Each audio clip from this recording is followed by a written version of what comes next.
posisinya tinggi, bahkan kabar-kabarnya sebagian dari mereka dekat dengan menteri sebelumnya, Pak Budi Ari. Menurut Pak Mahfud, untuk menuntaskan ini, perlukah orang seperti Menteri Kominfo sebelumnya Pak Budi Ari juga dipanggil oleh polisi, diperiksa oleh polisi, atau bagaimana? Iya dong, karena kemungkinannya dua kalau terjadi itu. Satu, Anda lalai, yang kedua, Anda sengaja. Mantan Menko Polhukam Mahfud MD mengaku terkejut terkait penggerebekan yang melibatkan pejabat internal Komdigi dalam kasus judi online. Ia menilai penangkapan tersebut menunjukkan keseriusan aparat penegak hukum yang sebelumnya dianggap kesulitan mengungkap praktik judi online yang merugikan masyarakat. Mahfud mendesak polisi untuk memeriksa seluruh pihak hingga ke akar-akarnya, termasuk ex-menteri Kominfo Budi Ari. Hal ini diungkapkan Mahfud MD di kanal YouTube-nya. Ya, kita menangkap bahwa apa yang disampaikan Pak Prabowo itu mungkin berusaha diterjemahkan atau dibaca oleh aparat di bawahnya, sehingga kejaksaan begitu sering melakukan penangkapan. Sekarang kita lihat, meskipun kita tunggu penangkapannya, juga kepolisian, Pak, polisi baru saja menggerebek Pak, di kantor kementerian Komdigi, ya, di Komdigi, Komisi Informasi dan Digital, itu menangkap 12, lalu sekarang sudah menjadi 16 Pak tersangkanya. Pak Mahfud melihat cara-cara menangkap judi online seperti ini apa maknanya?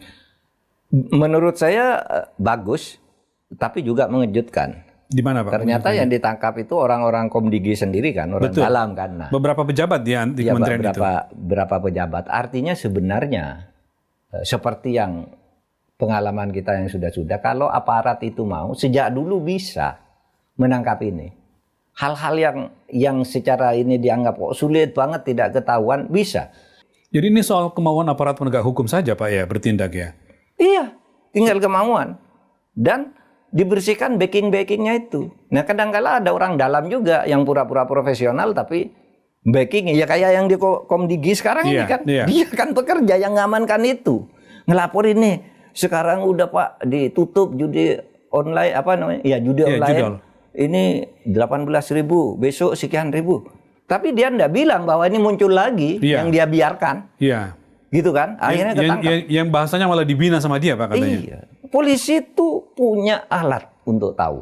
Saya pernah ceritakan, orang bikin hoax, Mahfud MD ditangkap karena korupsi. Sudah diborgol, ada gambar saya diborgol, hanya kepalanya ada, tangan diborgol. Ini kan hoax. Saya lapor ke polisi, ke Kapolda Pak Karyoto waktu itu. Pak, ini enggak benar nih. Masa ada hoax ini dibiarkan? Dicari 2 hari ketangkap orangnya. Namanya Anwar. Di Makassar. Dia angkut ke Jakarta. Oleh polisi? Nangis-nangis kan. Minta maaf saya hanya. Pokoknya minta maaf lah. Saya bilang ya sudahlah pulang kamu. Berhari raya. Waktu itu bulan puasa. Artinya polisi itu cepat Pak untuk tahu. Nah yang di Komdigi ini Pak. Kalau secara teknologi polisi itu udah kuat. Tinggal di atas ini. Ambil. Ada perintah. Siapapun backingnya ambil. Ya, gitu tuh. Yang di Komdigi agak ini Pak. Karena dari antara 16 itu kan ada beberapa orang yang dianggap posisinya tinggi. Bahkan kabar-kabarnya sebagian dari mereka dekat dengan menteri sebelumnya, Pak Budi Ari. Menurut Pak Mahfud, untuk menuntaskan ini, perlukah orang seperti Menteri Kominfo sebelumnya Pak Budi Ari juga dipanggil oleh polisi, diperiksa oleh polisi, atau bagaimana? Iya dong. Seharusnya diperiksa bagaimana orang seperti ini dulu bisa masuk. Bisa masuk. Mengapa Anda masukkan orang seperti ini? Apakah dulu tidak pakai profiling dulu siapa yang bisa ngerjakan ini? Karena kemungkinannya 2 kalau terjadi itu. Satu, Anda lalai, yang kedua Anda sengaja. Kan gitu kan? Kalau bisa terjadi seperti itu. Hanya itu kemungkinannya.